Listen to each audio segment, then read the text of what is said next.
essa, né? Porque não sei se a gente vai ter outra pandemia em 100 anos. É. Então você virou governador e pegou uma pandemia. Então pegou um desafio grande aí, né?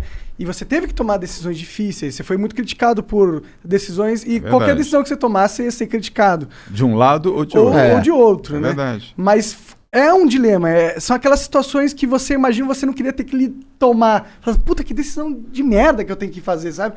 Ou eu me fodo ou eu me fodo. O que eu faço? Como que foi pra você? Tipo, ter que decidir se fechava ou não tudo, se abria.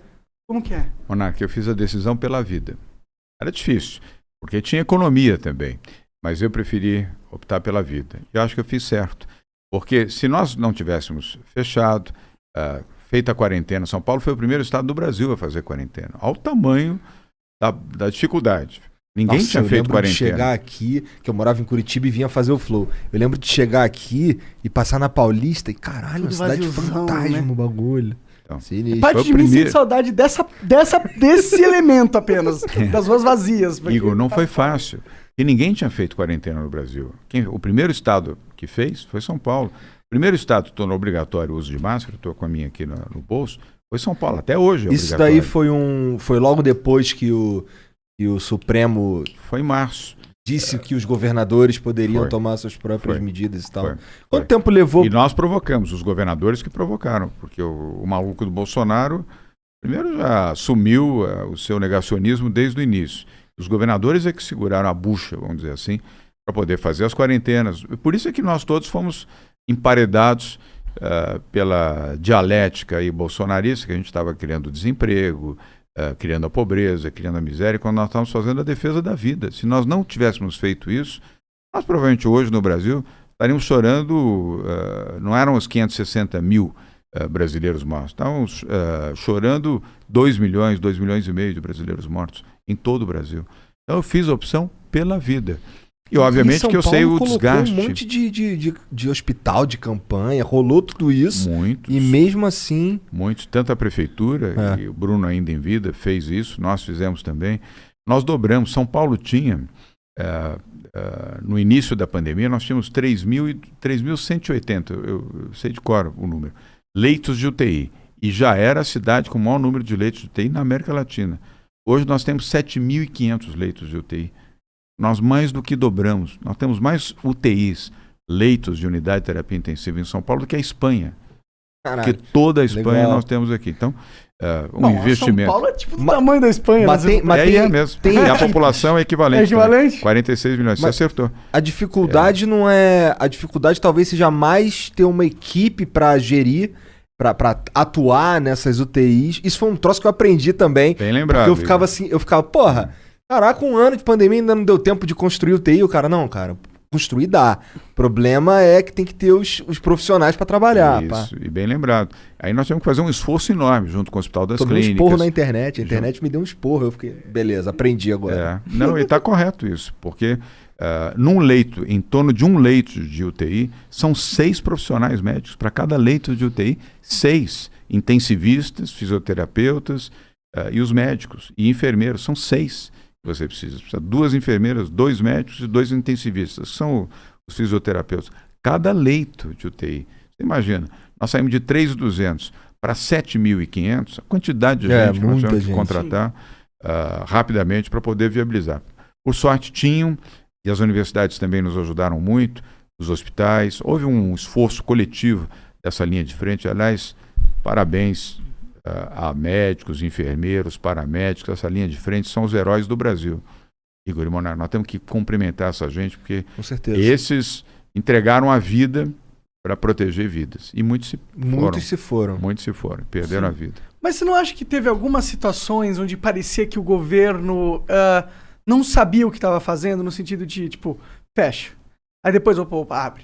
Aí depois, não. Vamos fazer o seguinte, vamos deixar só o transporte público, não pode sair com o carro na rua. Aí pega e lota o transporte público de gente aglomerando, tá ligado? Muitas decisões que você fala assim, eu acho que eles estão tendo dificuldades em acertar ali qual que é o caminho, tá ligado? Narc, você tem razão. Quando foi a última pandemia que você se lembra?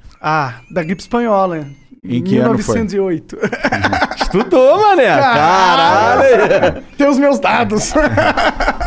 Ninguém viveu essa experiência. Ninguém, nem no Brasil, nem no mundo. Ninguém viveu essa experiência. Esse mesmo problema que nós tivemos aqui, a Inglaterra teve, Estados Unidos teve, a França teve, a Espanha teve, a Itália teve. Você lembra o que aconteceu na Itália? O abre e fecha, também aconteceu lá. Aconteceu na Espanha, aconteceu em Portugal, aconteceu na Inglaterra, na Alemanha, no mundo inteiro. Ninguém tinha experiência e ninguém conhecia esse vírus também. Quem poderia imaginar que ia ter segunda onda da Covid? É um desafio que no início da Covid, enfrentado. ninguém imaginava. Ninguém conhecia o vírus, nada, nem detalhes. E nem tampouco de vacina, não tinha remédio, não tinha nada. Então, você tinha que tomar como uma referência a ciência. E isso nós acertamos. Porque ao invés de eu ficar chutando, ou colocando ideologia, ou o que eu penso, ou deixo de pensar, eu fiz já no primeiro dia, o primeiro caso de Covid no Brasil foi em São Paulo.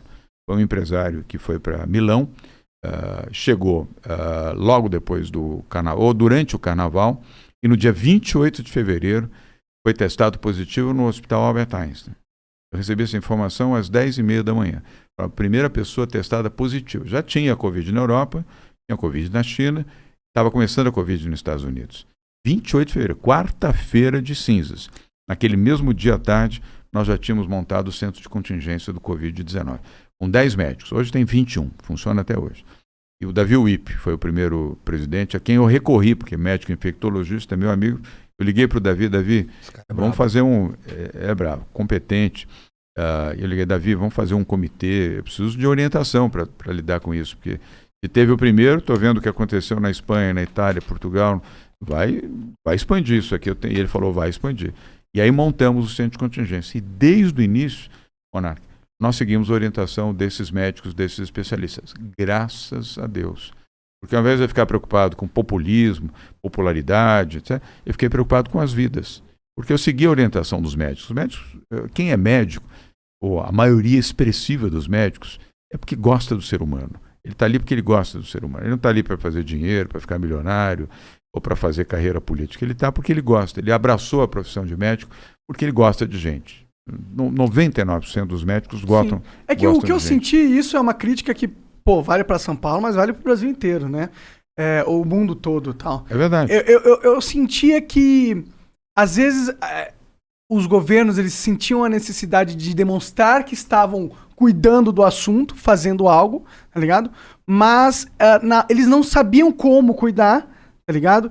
E parece que às vezes queria tapar o sol com a peneira, tipo, não saia de casa, mas tem um cara que precisa sair de casa. Aí você faz uma lei que dificulta ele sair de casa, porque você fala, não pode sair de casa, só que ele precisa trabalhar pra comer. Aí você tem o Estado brigando com a realidade, de certa forma, sabe? Foi o que eu senti. Tipo, eu sei que tinha que fechar, tem que ter o lockdown quando o negócio tá indo muito forte, as UTIs estão lotando e tal, mas às vezes não tem como lutar contra a própria realidade que se põe aí à frente de você. Foi o maior desastre da humanidade. Depois da Segunda Guerra Mundial e do Holocausto, foi o maior desastre da humanidade. 216 países do mundo viveram isso. Não foi só o Brasil. 216 países do mundo viveram isso. Economias dilaceradas. Nós perdemos mais de 2,5 milhões de pessoas que perderam a vida. Só há uma situação mais trágica do que essa, o Holocausto, na Segunda Guerra Mundial, o assassinato de 6 milhões de judeus. E lá atrás, a gripe espanhola, 1919, 1920, aqui e na Europa também. Então, tudo isso devastou vidas, devastou famílias, devastou empregos. O Brasil dobrou o número de desempregados, dobrou o número de pessoas em situação de miséria, de pobreza, extrema pobreza, um desastre completo, crianças que não foram à escola, enfim. Mas tudo isso foi fruto da pandemia, né? Fruto da Covid, não foi de uma decisão do governador ou do prefeito, foi uma circunstância triste, dura, difícil, e graças a Deus, deixa eu bater aqui, estamos superando, porque queda no número de infecções, queda de casos, portanto, queda de internações, queda de leitos de UTI, e estamos flexibilizando, agora começando a voltar gradualmente, de forma segura, Igor, à normalidade. As UTIs aqui em São Paulo estão num nível seguro? Menos de 50%. Tanto na capital, litoral e interior. Agora, imagina a situação se nós não tivéssemos feito, Monark, as quarentenas com as UTIs 98%, 99%, 100%, vários hospitais já estavam lotados. Uma pessoa que vai para um hospital precisando de UTI, ele precisa de UTI. Sem UTI, ele morre. Não, com certeza. Eu acho que quando a gente Assim chega... como o oxigênio. Você viu o que aconteceu lá em Manaus. Não tinha oxigênio.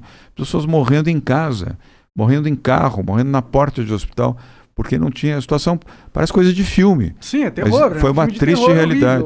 Foi uma triste realidade. Imagine se aqui nós não tivéssemos feito esse cuidado. Que é muito maior. De, olha, né? fiquem em casa, usem máscara, façam o trabalho virtual, porque se uma pessoa chegasse no hospital, um hospital lotado de UTI, sem o respirador, a sua vida ia durar mais 1 hora. Na segunda hora você estaria morto. Foram muitas vidas os caras salvas. que já iriam para UTI e nem era de corona. Eu acho que quando chega Fora nesse... os outros com morbidade, as outras pessoas doentes, que tinham que ter o atendimento também. Você não pode impedir alguém que está, enfim, com um infarto, dizer, não, aqui você não pode, só vai ficar quem tem Covid. Você tinha que, na UTI, você tinha que fazer esse atendimento. Nós não tivemos. E como o Monarca falou, a situação entre a morte e a morte, ou entre o mínimo da possibilidade de viver e a morte. É o que você falou.